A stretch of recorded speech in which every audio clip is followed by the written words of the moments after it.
Madam President, 12 months ago, when delivering New Zealand's national statement, we said that never has it been more apparent just how much political leadership is required to respond to the international challenges we face.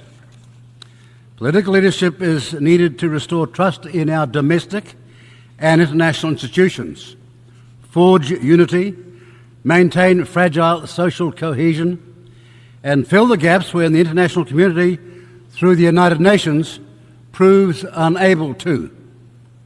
Traversing events during the past year, that leadership gap has only grown. The international order that has sustained peace for the past 80 years stands on the precipice of breaking down. The shift in the international order from rules to power continues its malignant path, while the Security Council is effectively paralysed on many of the acute geopolitical challenges it faces. This inability to act, largely a product of the veto power by the Permanent Five, impacts deeply on perceptions of the United Nations' broader legitimacy. And for a small state like New Zealand, whose security and prosperity for the past 80 years has relied on a functioning multilateral system, the erosion of that system is hugely troubling and costly. The United Nations as an organisation has grown enormously since its creation 8 decades ago, but its effectiveness has not kept pace with this growth. So it has found itself a bigger target from those who question the breadth of its ambitions or from those who want to weaken the multilateral system itself. The United Nations reform effort needs to rise to the scale of its current structural, fiscal and geopolitical challenges. We will play our part as co-chair of the Mandate Implementation Review because New Zealand, as a small state, wants the United Nations to carry out bold reforms that can restore its standing with member states. New Zealand is deeply troubled by the humanitarian disasters we see globally. While the international community's focus is rightly dominated by the suffering in Gaza and Ukraine, humanitarian crises in countries like the Democratic Republic of Congo, Syria, Sudan and Myanmar lead us to a deeper concern. Our concern is that the effects of large-scale violence, displacement and famine will create further intergenerational cycles of violence in countries already racked by political instability and conflict. Nearly 17 million people require humanitarian aid in Syria, with a similarly large number displaced. Over 21 million Congolese require humanitarian support.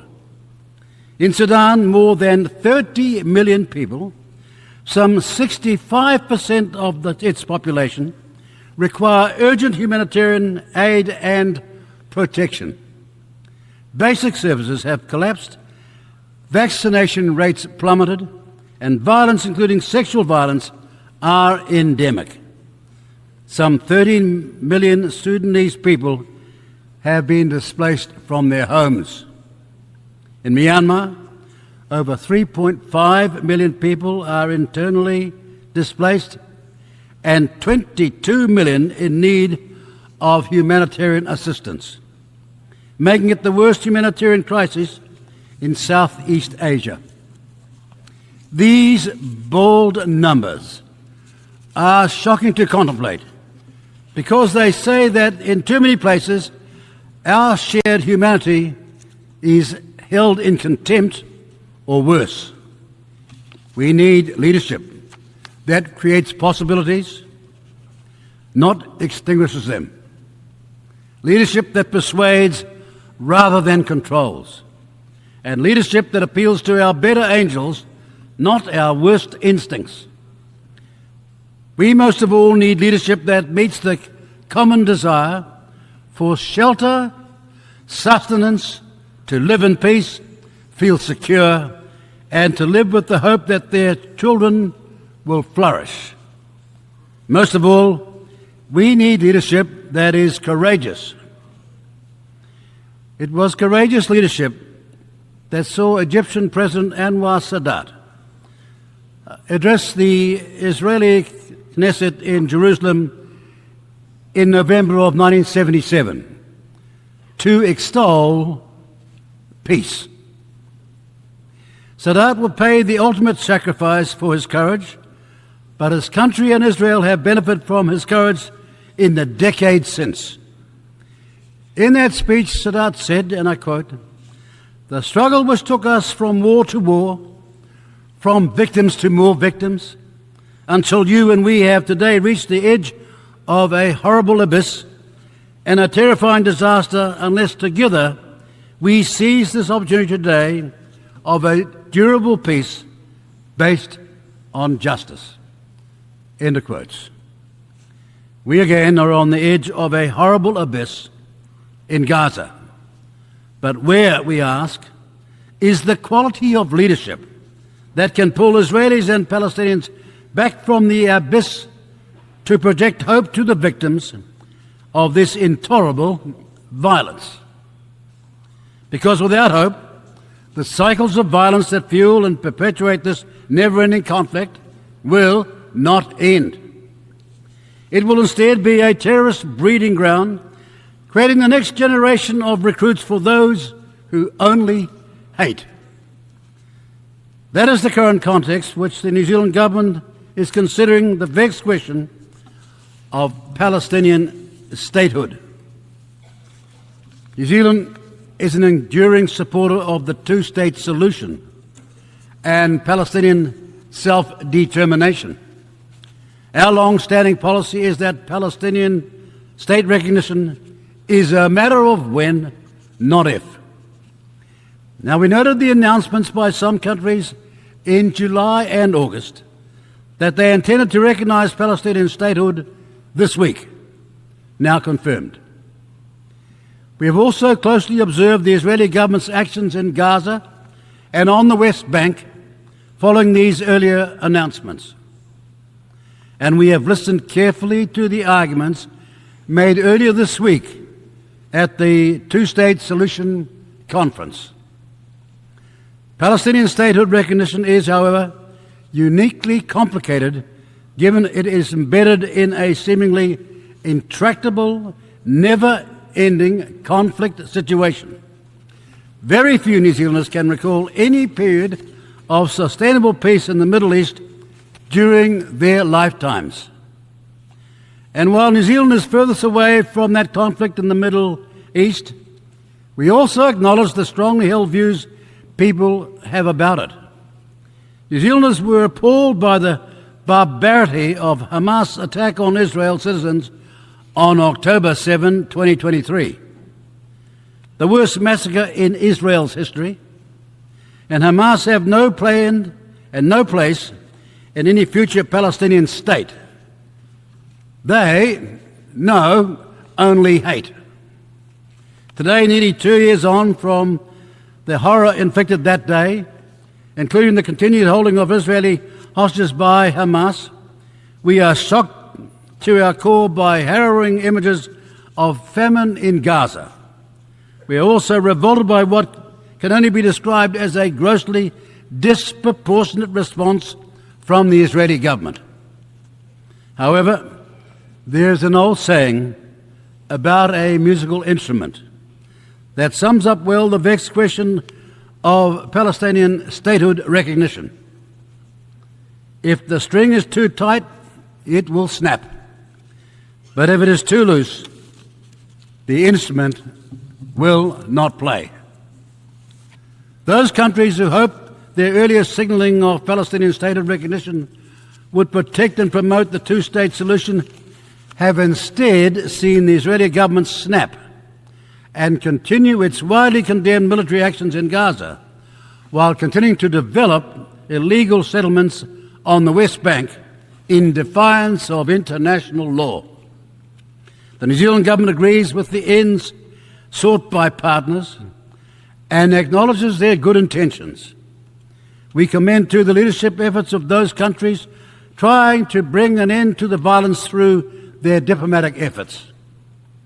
We desperately want diplomacy to succeed, and we believe it is those countries with leverage who are most likely to achieve a breakthrough that would show global leadership. However, we do not believe that the current situation represents the last or even best chance to preserve the two-state solution.